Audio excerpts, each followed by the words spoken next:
Bapak, Ibu, dan saudara-saudara yang sama dikasihi di dalam nama Tuhan, marilah kita mengucap syukur kepada Tuhan jika Dia masih memberikan kesempatan kepada kita untuk menikmati dan menjalani hari yang baru hari ini, dan supaya kehidupan kita semakin berkenan kepada Tuhan. Saatnya kita akan membaca merenungkan firman Tuhan. Mari kita memohon pertolongan kuasa Roh Kudus menyertai kita. Kita berdoa. Bapa di sorga, kepadamu pada hari ini kembali kami datang kepadamu, memasrahkan seluruh hidup kami, karena kami tahu di dalam pengaturan Tuhan sajalah kami dapat menjalani dan menikmati hidup dengan lebih baik. Kami akan membaca mendengarkan firman-Mu, mampukan kami mengertinya supaya kami dapat lakukan dengan setia dalam hidup kami. Dalam nama Kristus kami berdoa. Amin. Firman Tuhan hari ini dari Injil Lukas pasal 5 ayat 33 sampai ayat yang ke-39. Firman Tuhan. Orang-orang Farisi itu berkata pula kepada Yesus, "Murid-murid Yohanes sering berpuasa dan sembahyang, demikian juga murid-murid orang Farisi. Tetapi murid-muridmu makan dan minum." Jawab Yesus kepada mereka, "Dapatkah sahabat mempelai laki-laki disuruh berpuasa sedang mempelai itu bersama mereka? Tetapi akan ada waktunya apabila mempelai itu diambil dari mereka, pada waktu itulah mereka akan berpuasa." Ia mengatakan juga suatu perumpamaan kepada mereka, "Tidak seorang pun mengoyakkan secarik kain dari baju yang baru untuk menambalkannya pada baju yang tua. Jika demikian, yang baru itu juga akan koyak, dan pada yang tua itu tidak akan cocok kain penambal yang dikoyakkan dari yang baru itu. Demikian juga tidak seorang pun mengisikan anggur yang baru ke dalam kantong kulit yang tua, karena jika demikian anggur yang baru itu akan mengoyakkan kantong itu, dan anggur itu akan terbuang dan kantong itu pun hancur. Tetapi anggur yang baru harus disimpan dalam kantong yang baru pula. Dan tidak seorang pun yang telah minum anggur tua ingin minum anggur yang baru, sebab ia akan berkata anggur yang tua itu baik." Amin. Demikian firman Tuhan. Berbahagialah kita yang mendengarkannya. Terlebih kemudian ketika kita melakukan firman Tuhan itu dengan setia dalam seluruh keberadaan kehidupan kita. Saudara-saudara yang sama dikasihi di dalam nama Tuhan, menurut Aaron Beck, seorang psikiater dari Amerika, cognitive distortions adalah salah satu penyebab timbulnya stres. Salah satu jenis cognitive distortions adalah should statements, yaitu pola pikir harus. Pola pikir dalam tanda petik harus. Orang yang memiliki pola pikir semacam itu akan memegang aturan secara kaku tanpa mempertimbangkan situasi serta kondisi yang terjadi di sekitarnya. Saudara-saudara, kalau kita membaca perikop bacaan kita hari ini, maka kita akan menemukan kenyataan bahwa orang-orang Farisi tidak kenal kompromi terhadap sesuatu yang mereka anggap sebagai pelanggaran aturan-aturan agama, keharusan dalam aturan agama. Makanya ketika mereka melihat murid-murid Tuhan tidak berpuasa, mereka mempertanyakan hal tersebut kepada Yesus, ayat 33. Menarik bahwa Yesus pun menjelaskan mengenai ajarannya itu memang berbeda dari ajaran pemimpin Yahudi. Ajaran-ajaran dari pemimpin Yahudi tentunya sudah mendarah daging dalam kehidupan masyarakat Yahudi. Mereka sudah sangat terbiasa dengan ritual dan aturan yang ada. Mereka tentunya menganggap itu yang terbaik, walaupun aturan tersebut dilakukan secara kaku.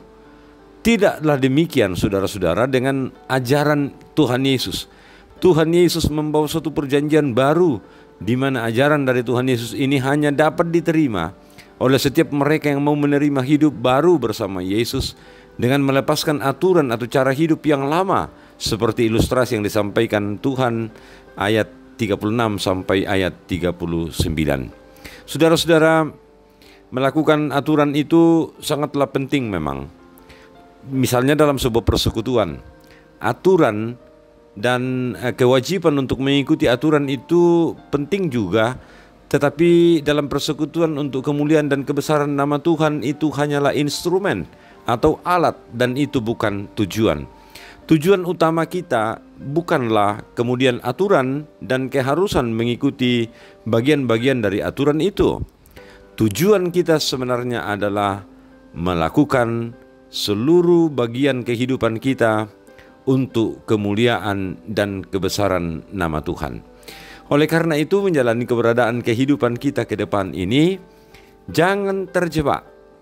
Mengapa jangan terjebak? Oleh karena di sekitar kita begitu banyak hal yang sering dipakai oleh orang lain untuk kemudian menyamarkan arti dan makna yang sebenarnya, terutama dalam mengikut Tuhan, memuliakan Tuhan dan melayani Tuhan dalam kehidupan kita. Aturan memang penting, tetapi marilah kita lebih tepat masuk ke dalam apa yang harus kita lakukan dalam iman kita, mengikut Tuhan Yesus, dan dengan demikian itulah yang paling utama dari hal yang harus kita lakukan dalam hidup kita. Supaya kehidupan kita dan proses kita mengikuti Yesus dalam kehidupan ini adalah proses yang betul-betul menuntut bagian utama yang harus kita nyatakan dan kita berikan kepada Tuhan Yesus di dalam pelayanan kita dan dalam seluruh bagian kehidupan kita. Kiranya Tuhan menolong kita untuk melakukan semua bagian itu dengan baik, dengan tepat, dengan cara yang benar. Tuhan memberkati. Amin. Saudara-saudara, mari kita berdoa. Tuhan, kami percaya bahwa hidup kami adalah hidup yang harus berkenan kepada Tuhan. Tetapi di dalam perjalanan kehidupan ini seringkali kami bertemu dengan berbagai hal yang kami pikirkan apa yang harus, apa yang benar, apa yang tepat yang harus kami lakukan untuk mengikut Tuhan dengan cara yang benar. Tuhan, kami diperhadapkan sekarang dengan bagian peraturan, dengan bagian-bagian kewajiban dan seterusnya. Tuhan, berikan kami hikmat supaya dalam kehidupan ini kami betul-betul melihat apa inti, apa makna sebenarnya dari mengikut Engkau, percaya kepadamu, supaya di tengah-tengah perjalanan kehidupan kami tidak terjebak untuk ikut dalam sebuah aturan, tetapi pada dasarnya kami tidak menyerahkan diri sepenuhnya kepada Tuhan. Biarlah Tuhan kami selalu menjadikan penyembahan kepadamu, iman dan pengharapan yang sungguh kepadamu sebagai bagian utama dari apapun juga dalam seluruh bagian hidup kami. Saat ini kami mau berdoa mendoakan yang sakit Tuhan, Bapak Julius Dengan, Diaken Nyonya CH Dengan, Nyonya Esther Sainuddin, Nyonya Dorce Tumembo, Nyonya Matius Ruru, Ibu Bondang Lande, Bapak Niko Duma, Ibu Giring Kalak Suso, Nyonya Simon Tando, Bapak T.R. Randi Lolo, Bapak Yusuf Rante, Bapak Oni Ekselak Burlawal, Nyonya Naomi Martin Bunga, Jill Karoen, Bapak Agustinus Perangan, Liliani Omaketi, Nyonya Margareta Kobong, Bapak Karel Paranon, Nyonya Ludia Kandola, Ibu Ludia Pariallo, Bapak Eli Roy Kapo, Bapak Nyonya Margareta Sarah, Ibu Matilda Timisela, Naftali Minna, Bapak Musatina, Bapak Yunus Lampung Salu, Nyonya D. Palayukan, Felicia Lakbi, Bapak M. Pasalongan, Ibu Adolfina Tilang, Nyonya Hermin Bongga, Nyonya Yohana Bura, Geo, Penato Nyonya Katrin Kalak Suso, Alfa Rendra, Bapak Pamian, Heni Bungin, Nyonya Yusuf Siranga, Bapak Daniel Lupang, Nyonya Martin Balle, Bapak Yakobus Pagiling, Bapak Peter Ronda, Aron Rama, Bapak Pendeta C. Sampai Toding, Saudara Nova Nimatu, Ibu Yudit Sagena, Nyonya Peter Tenna, Bapak Filipus Silambi yang menjalani operasi, dan mungkin ada yang tidak sempat kami sebutkan namanya yang sakit. Tuhan kiranya berkenan untuk memberkati mereka, memberikan kesembuhan dan kepulihan kepada mereka. Demikian dengan mereka yang berduka cita Tuhan, biarlah di tengah-tengah semua bagian itu mereka tetap percaya akan kasih dan kemurahan Tuhan dalam hidup mereka. Pelayanan kami juga doakan, baik dalam bagian pelayanan rohani maupun pembangunan fisik, biarlah di dalam semua itu Tuhan, pelayanan di tengah-tengah jemaat kami angkat dengan baik untuk hormat dan kemuliaan bagi nama Tuhan. Kehidupan kami hari ini, termasuk apa yang akan kami lakukan dan kami giati, Tuhan kasih waktu bagi kami supaya kami dapat melakukannya dengan baik. Berkati kami terus dalam hidup kami Bapa, ampuni salah dosa kami, terima kami. Kami datang berdoa dalam nama Yesus Tuhan dan Juru Selamat kami yang hidup. Amin.